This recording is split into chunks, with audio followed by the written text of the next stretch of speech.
इस क्षण को आप अपनी तालियों की गड़गड़ाहट में कैद करना चाहोगे तो कर सकते हो। मैं पुनः एक बार अनुरोध करूंगा हमारे माय भारत वॉलंटियर से कि वे माननीय लोकसभा सांसद जयपुर ग्रामीण श्री राव राजेंद्र सिंह जी को सम्मान एवं कृतज्ञता के प्रतीक स्वरूप पुष्प भेंट कर उनका भी अभिनंदन करें। एक बार जोरदार तालियों की गड़गड़ाहट सुनाई देनी चाहिए। मैं माय भारत वॉलंटियर से यह अनुरोध करता हूं कि वे श्रीमती मंजू शर्मा जी जयपुर शहर लोकसभा सांसद जी को भी पुष्प भेंट कर उनका सम्मान किया जाए।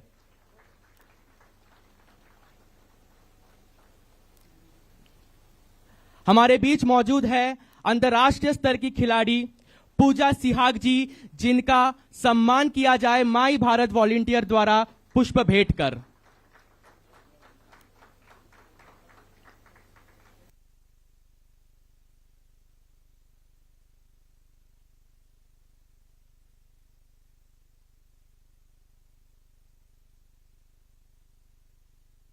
एक बार जोरदार तालियां हो जाए आज हमारे बीच मौजूद हमारे खिलाड़ी एवं मुख्य अतिथियों के लिए। दोस्तों और मेरे देश के तमाम युवाओं, अब वो अवसर है जब राजस्थान के युवा सीधा अपने मुख्यमंत्री जी से संवाद करेंगे। मैं आमंत्रित करना चाहूंगा राजस्थान के लोकप्रिय मुख्यमंत्री जी कि वे हमारे युवाओं से संवाद साझा करें।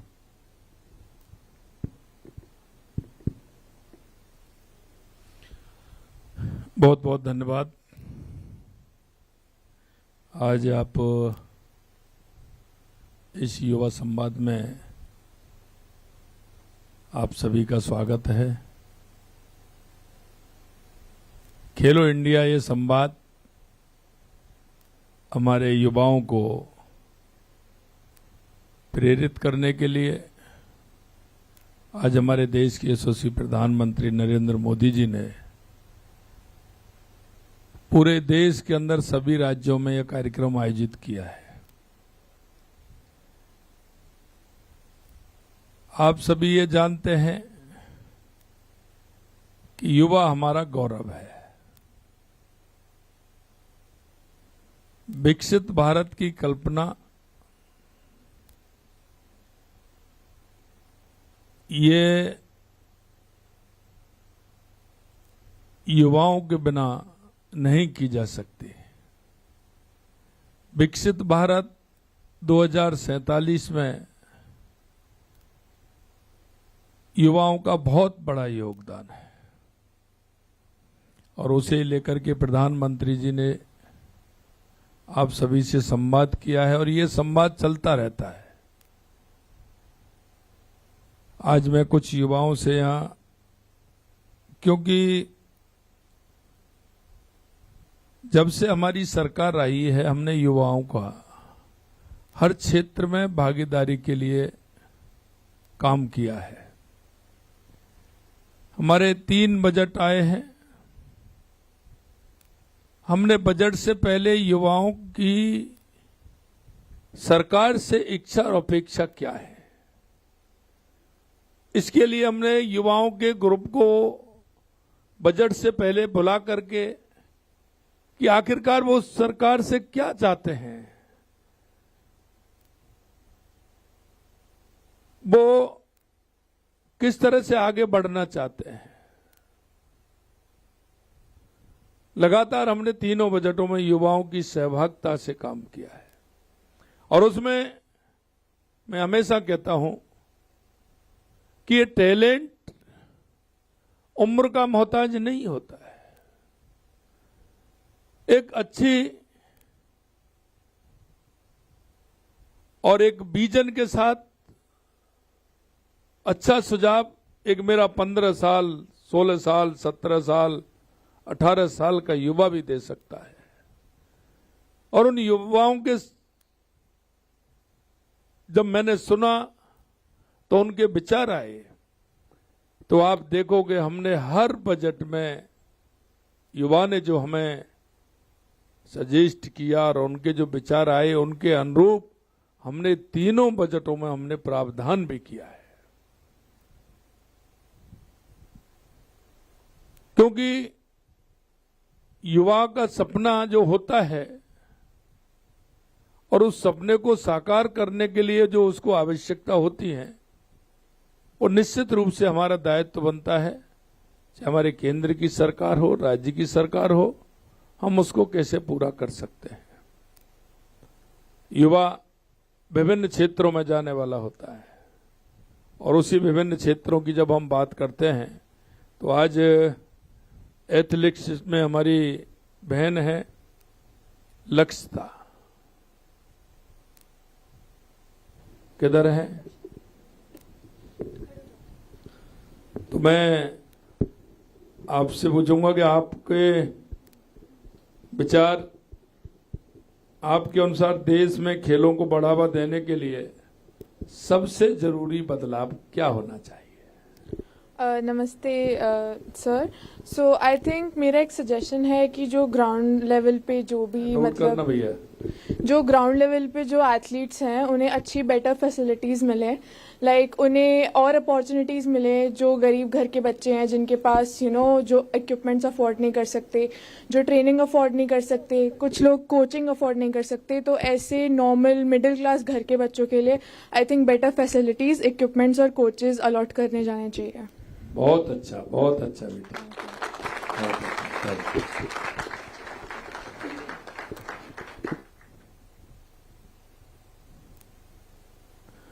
लक्षिता, आपने बहुत ही इतनी कम उम्र में एशियाई स्तर पर कांस्य पदक जीतकर पूरे प्रदेश का मान बढ़ाया है। इसके लिए मैं आपको बहुत बहुत बहुत बहुत शुभकामनाएं और बधाई देता हूं। आगे हैं मानव शर्मा।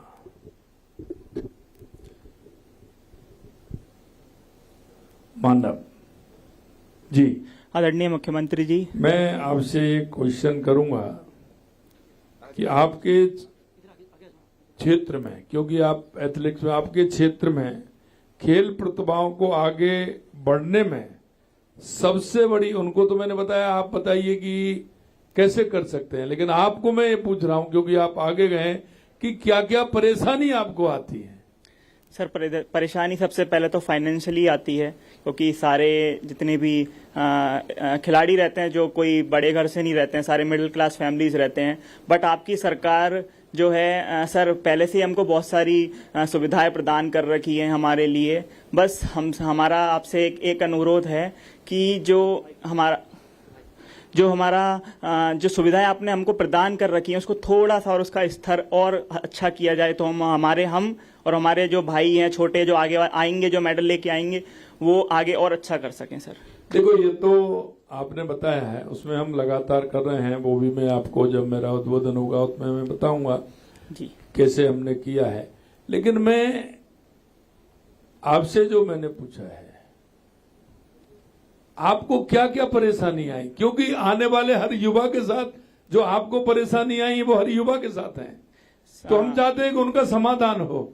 तो वो परेशानी आप बताएं सर। कि साहब हमें आर्थिक रूप से आपकी बात आ गई, लेकिन उसमें आपको वहां से आने में, कोचिंग लेने में कई सारी आपको परेशानी आई होंगी, तो उनके बारे में मैं आपसे जिक्र करना चाहता हूँ। सर प्रथम कोचिंग को लेके है, अच्छे कोच, फिर अच्छे ट्रेनिंग सेंटर्स, जिम, न्यूट्रिशन, इन सब की अच्छी गाइडेंस। अगर हम मतलब मेरे को पहले स्टार्टिंग में सारी प्रॉब्लम्स आई थी, उसके बाद फिर सर जैसे जैसे मेरे मेडल्स आते गए, उसके बाद सरकार की तरफ से मुझे प्रोत्साहन मिलता गया और मैं और अच्छा करता गया। फिर तो घर वालों का भी भरोसा हुआ होगा, मिलने वालों का भी भरोसा, जब एकदम स्पीड बढ़ती है, आगे व्यक्ति जाता है तो फिर तो मिल जाता है। लेकिन शुरुआती दौर में जो परेशानी आती है वो सबसे बड़ी दिक्कत होती है। बहुत शुरुआती दौर में सर सबसे बड़ी जो आती है कि खेल और पढ़ाई को एक बहुत बड़ा रहा है कि घर वालों एक रहता है कि खिलाड़ी जो बच्चों का रहता है कि भविष्य, माँ बाप चाहते हैं कि भविष्य अच्छा हो। अब कुछ माँ बाप ये नहीं समझ पाती खेल में भी आगे भविष्य बनता है। उनकी सबसे बड़ी जो चुनौती रहती है कि खेल में इसका आगे भविष्य बनेगा या नहीं बनेगा। उनको एक क्लियरिफिकेशन की आगे इस बच्चे का, हमारे का खेल में भी भविष्य बनेगा, ये सबसे बड़ी चुनौती थी मेरे लिए। मैं यही कहलवाना चाहता था, ये जो है मैं आपसे यही कहलवाना चाहता था कि हमारे सबसे पहले हमें हमारे परिवार को, माताजी पिताजी को कैसे हमें हमारे उस काम के प्रति उनके भाव और भावना को ठीक करना है। क्योंकि हर माता पिता यहां भी बैठे हैं, हर माता पिता ये चाहते हैं कि मेरा बेटा पढ़ करके और रोजगार प्राप्त करे। यही सोच होती है कि नहीं होती है? हम चाहते हैं कि हमारा युवा खेल में भी अपने आप को आगे बढ़ा सकता है। तो माता पिताओं को यह भी सोचना चाहिए कि हमारा बेटा अगर किसी खेल में रुचि रखता है तो वहां की उसकी बहुत अधिक संभावना है, उसको भी पूरा कर सकता है। ये हमारे भाई को ही नहीं, ये अधिकतर परिवारों में मानव को ही नहीं आई है, सभी को आती है। हर माँ बाप ये कहता है कि नहीं आपको पढ़ाई कब करोगे, खेल ही खेल में करते हो। आती है कि नहीं आती है? ये आप तो उससे निकले हैं। तो यही मैं पूछना चाह रहा था, इसलिए मैं कहना चाहता हूं कि माता पिताजी को भी, परिवार को भी इसमें अगर रुचि दिखा करके योगदान देंगे तो हमारे युवा का हौसला उसमें बढ़ेगा। बहुत बहुत धन्यवाद। Thank you sir. अविरल तिवारी, अविरल जी पीछे हैं। अविरल जी, अब राष्ट्रीय स्तर पर बेहतर प्रदर्शन करने के लिए आप अपनी तैयारी में क्या बदलाव और सुधार कर रहे हैं? प्रमुख उपलब्धि राज्य अंडर 23 स्वर्ण पदक विजेता ऑल इंडिया यूनिवर्सिटी प्रतिभागी हैं ये। अविरल तिवारी जी बताइए। नमस्ते सर। नमस्ते। हाँ सर, मैंने अभी अपनी ट्रेनिंग में टेक्निक और अपनी स्टैमिना और इनको इम्प्रूव करने के लिए अपना वर्कआउट चेंज किया है और मैं आगे अपने मेंटल स्ट्रेंथ को ट्रेन करना स्टार्ट कर रहा हूँ अब, जो नेशनल लेवल में, ताकि मैं अच्छा परफॉर्म कर सकूं।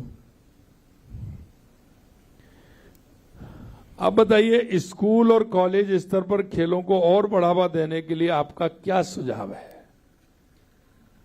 सर, अगर कंपटीशन एक्सपोजर थोड़ा और होगा स्कूल्स और कॉलेजेस में तो बढ़ावा होगा खेलों को और हम पार्टिसिपेट करेंगे तो वो मेंटल मतलब एक वो रहता है कि कंपटीशन जब खेलता है आदमी तो उसको कॉम्पिटिटिव फीलिंग रहती है एक। देखिए, कभी कभी मैं एक बात और कहता हूं, जिस व्यक्ति ने थोड़ा सा किसी भी क्षेत्र में अभाव देखा है वो ज्यादा बढ़ता है, वो उन चुनौतियों को स्वीकार करता है। ये आपने अच्छा कहा है। निश्चित रूप से हमारी सरकार इसमें काम कर रही है और हम ये भी चाहते हैं कि अविरल आप भी राष्ट्रीय स्तर पर बेहतर प्रदर्शन के लिए आप अपनी तैयारी कैसे करनी है, उसमें बदलाव क्या करना चाहते हैं तो ये आप करेंगे, हमें विश्वास है। आप देश के लिए, राजस्थान के लिए अच्छा काम करेंगे। बहुत बहुत धन्यवाद। Thank you sir.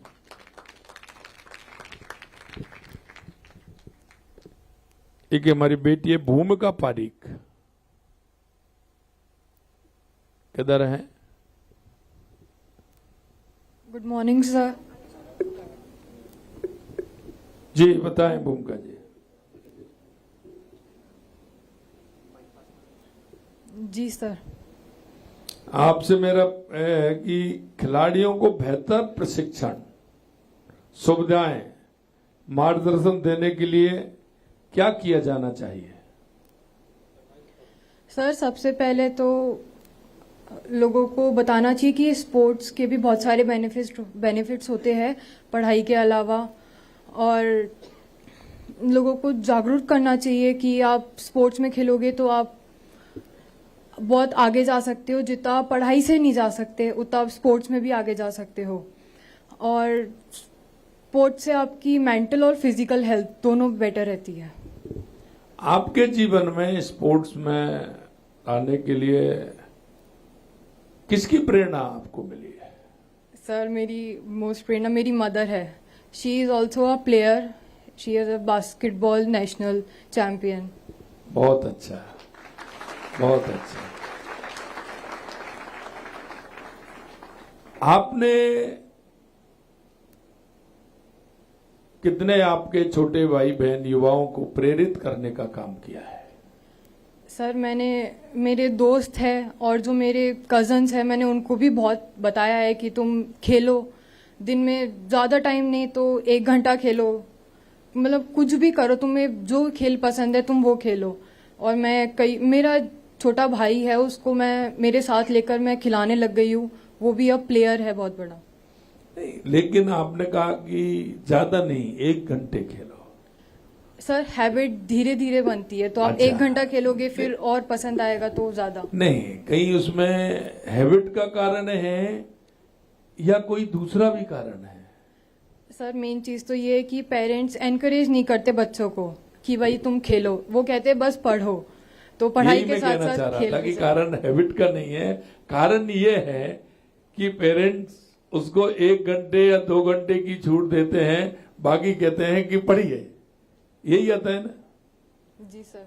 चलिए, अब राजस्थान के युवाओं को क्या कहना चाहोगे?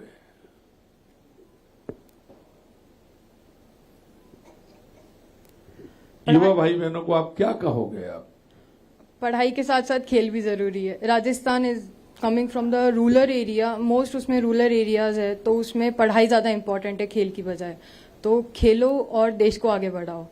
बहुत अच्छा, thank you. Thank you sir. बहुत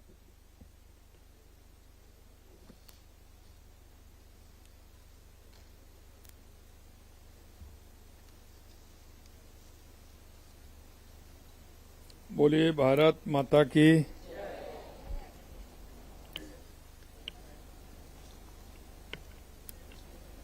भारत माता की। वंदे वंदे वंदे। आज के इस माई भारत खेलो इंडिया संवाद कार्यक्रम में मंच पर विराजमान हमारे माननीय जयपुर ग्रामीण के सांसद श्री राव राजेंद्र सिंह जी, हमारी जयपुर शहर की सांसद सम्माननीय श्रीमती मंजू शर्मा जी, इस कार्यक्रम में आए सभी मेरे छोटे युवा और भाई और बहनों, सभी प्रमुख गणमान्य व्यक्तित्व, सबसे पहले तो मैं आप सभी का स्वागत करता हूं, अभिनंदन करता हूं, आपका वंदन करता हूं। आज देश के यशस्वी प्रधानमंत्री नरेंद्र मोदी जी ने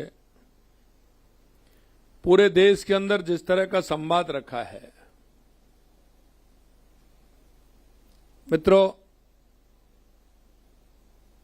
उन्होंने अपने उद्बोधन में एक बात कही थी और निश्चित रूप से इसको हमें देखना चाहिए कि 2014 से पहले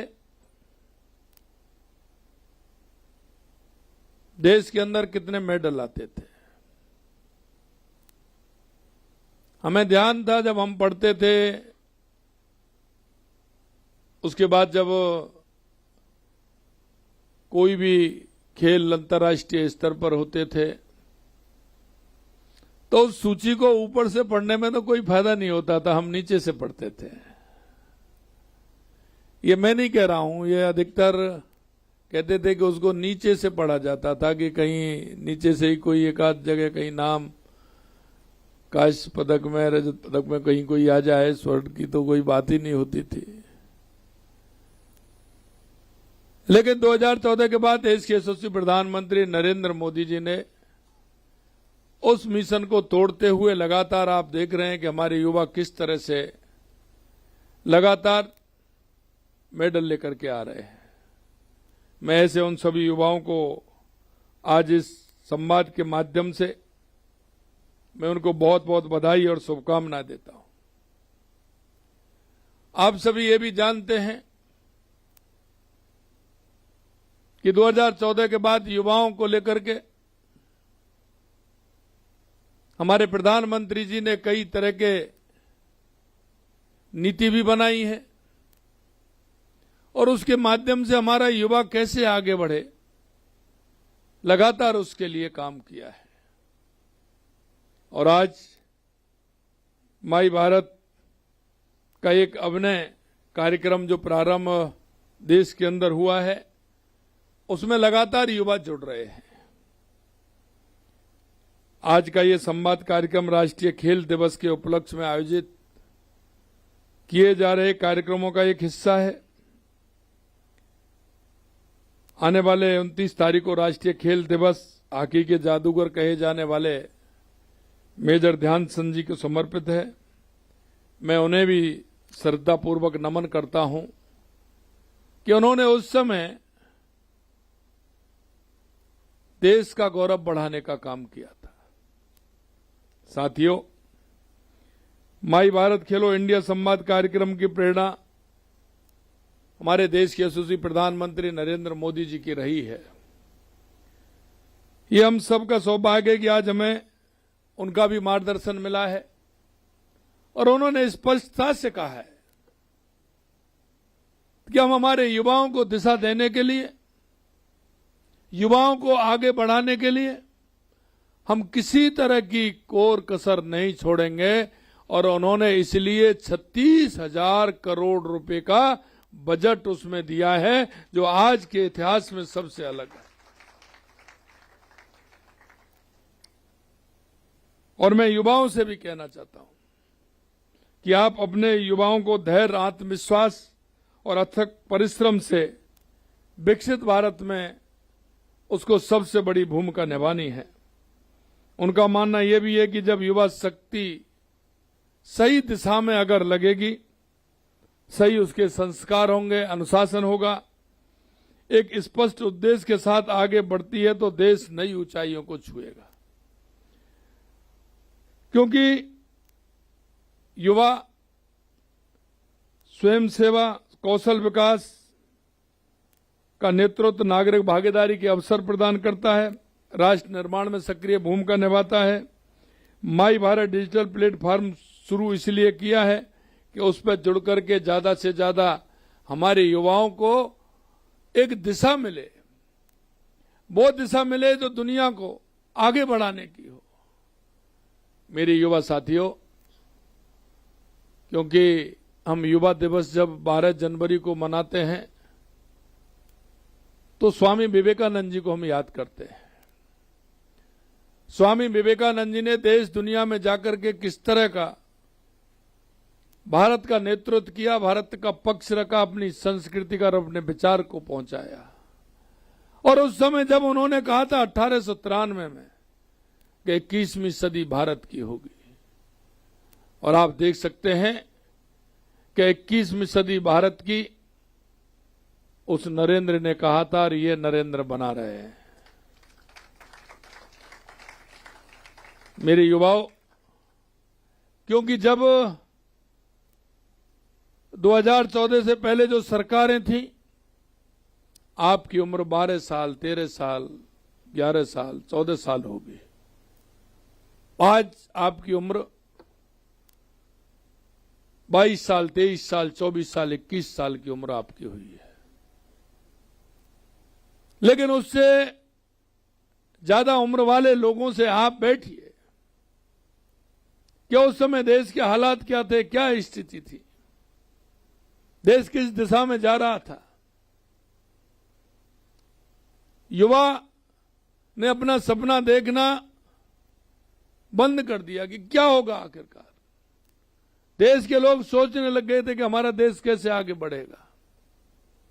ये सारी बात मैं आपको इसलिए कहना चाहता हूं कि पिछले 12 सालों में जो अंतर आया है, पिछले 12 सालों में देश की अर्थव्यवस्था से लेकर के, देश के विकास से लेकर के, देश की गरीब कल्याणकारी योजनाओं से लेकर के, देश में इंफ्रास्ट्रक्चर को लेकर के लगातार हमारा देश जो आगे बढ़ा है। और दुनिया में आज अगर आप देखोगे, लोग कहते थे भारत गरीब देश है, यहां से फोटो लगा करके मंदिरों के ऐसे फोटो बस्तियों के दे करके लोग उनसे मांग करते थे आज हम कह सकते हैं कि हमारा देश आर्थिक रूप से सशक्त हो रहा है।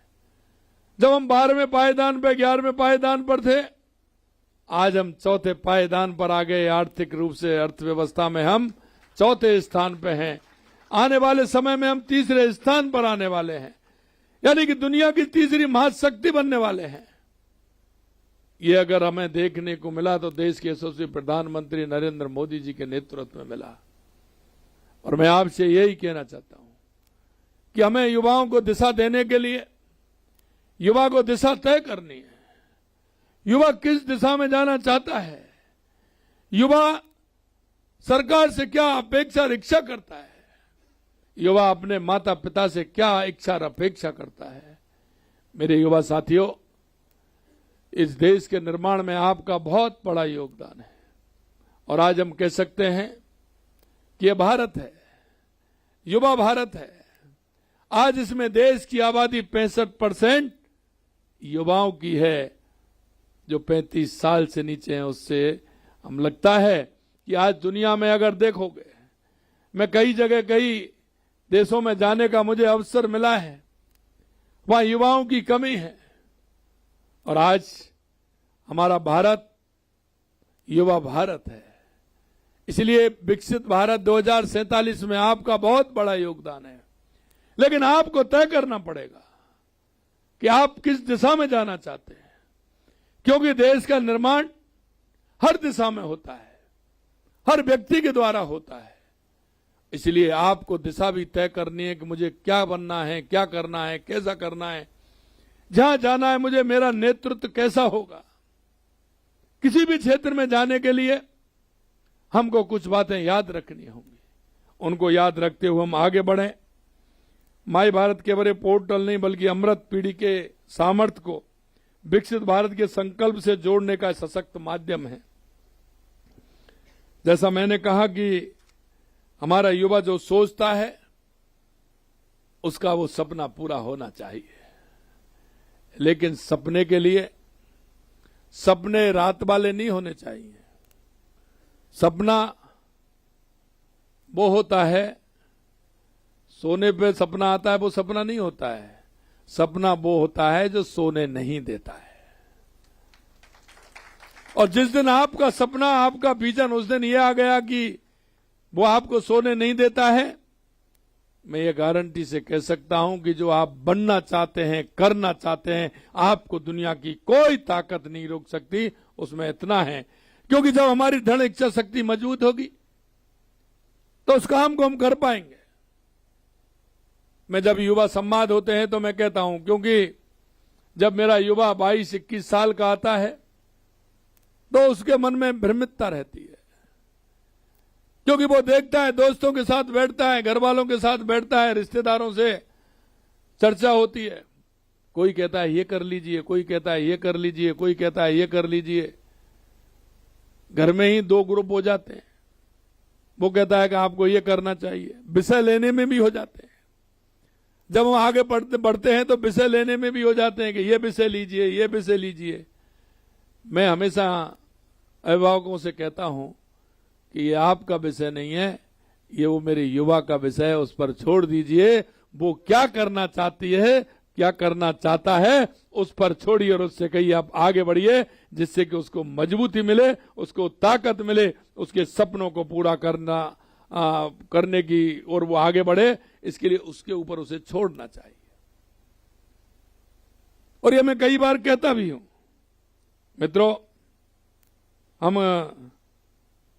खेलों, कौशल विकास और रोजगार के अवसरों से जोड़ने की भी बात करते हैं, उसको भी हमें जोड़ना है। सामुदायिक सहभागिता सहयोग प्लेटफॉर्म प्रारंभ जो हमने किया है, उसमें भी हमें काम करना है। देश को पदक तभी मिलते हैं जब देश में खेल संस्कृति का निर्माण होता है। और माननीय प्रधानमंत्री जी ने कहा है, हमारी राजस्थान की सरकार भी लगातार उसके लिए काम कर रही है। और हमने कहा है कि हर ग्राम पंचायत के अंदर हमारा खेल का मैदान होगा, क्योंकि ये टैलेंट कहां से निकलता है, किस गांव से निकलेगा, शहर के अंदर किस मोहल्ले से निकलेगा। आप देख लीजिए, जो भी खिलाड़ी है पहले वो गली का खिलाड़ी है, पार्क का खिलाड़ी है, वहां से निकल करके वो आगे बढ़ा है। तो अगर उसको सुविधाएं वहां मिलेंगी, मेरे गांव में मिलेंगी, मेरे मोहल्ले में मिलेंगे, तो मेरा युवा आगे खेल के क्षेत्र में भी आगे बढ़ेगा। और हम चाहते हैं कि युवा अपनी खेल से पहचान बनाए, हमारे प्रदेश का गौरव बढ़ाए। लगातार हमारी सरकार भी उसके लिए काम कर रही है। और राष्ट्रमंडल खेलों में प्रदेश के खिलाड़ी जब मेडल लेकर के आते हैं तो कितनी खुशी होती है। अभी हमारी बहन अरुंधति चौधरी ने मुक्केबाजी में स्वर्ण पदक जीतकर नया इतिहास रचाया है। यशवीर सिंह जी ने भाला फेंक में स्पर्धा कांस्य पदक जीतकर आए हैं। और हमारी राजस्थान की सरकार भी लगातार उनके लिए काम कर रही है। हमने भी उनको स्वागत किया है, उनका अभिनंदन किया है, पारितोषिक किया है। हम चाहते हैं कि राजस्थान भी हमारा खेल के क्षेत्र में आगे बढ़े। और आपने देखा है 2.5 साल के अंदर हमने हर संभाग पर हमने कहा है कि खेलों के लिए लगातार हमारी सरकार काम कर रही है। हर संभाग में स्टेडियम हो, सारे खेल की सुविधा हो। और हमने पूरे राजस्थान के अंदर पंच गौरव का निर्माण किया है, जिसमें उस जिले का एक खेल भी हमने लिया है। स्पेशल खेल एक लिया है, बाकी और भी खेल सकते हैं। और हमने हर गांव में कहा है कि खेल का मैदान बनेगा। खेल का मैदान हम बना रहे हैं। जिले के अंदर हम स्पोर्ट्स की सारी सुविधाएं उसमें अवेलेबल हो, वो हम कर रहे हैं। महाराणा प्रताप खेल कूद विश्वविद्यालय की स्थापना भी हमने 101 करोड़ रुपए मंजूर करके उसकी भी हमने की है। खेल शिक्षा प्रशिक्षण अनुसंधान का केंद्र बने। हमारी सरकार ने खिलाड़ियों को उत्साहवर्धन के लिए रिकॉर्ड स्तर पर आर्थिक सहयोग दिया है।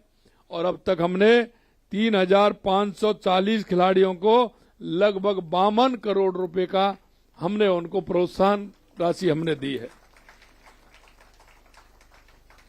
जो खिलाड़ी राष्ट्रीय अंतर्राष्ट्रीय स्तर पर प्रदेश का नाम रोशन कर रहे हैं, सरकारी सेवाओं में उनको हम प्राथमिकता दे रहे हैं। इस नीति के तहत हमारी सरकार द्वारा 186 खिलाड़ियों को हमने 2.5 साल के अंदर नियुक्ति भी हमने उन खिलाड़ियों को दी है। राजस्थान के इतिहास में पहली बार खेलो इंडिया यूनिवर्सिटी गेम 2025 का आयोजन किया, जिसमें 7 शहरों में यानी कि 7 संभागों में गेम्स हुए। 222 विश्वविद्यालयों को जोड़ने का काम हमने किया है। लगभग 7,000 खिलाड़ियों ने उसमें भाग लिया है। खेलो इंडिया यूथ गेम्स में 2025 में शानदार कुल 60 पदक जीतकर देश में तीसरा स्थान हमने प्राप्त किया है। पेरिस ओलंपिक और पैरा ओलंपिक में भी राजस्थान के खिलाड़ियों ने शानदार प्रदर्शन किया है। हम चाहते हैं कि हमारे युवा आगे बढ़ें।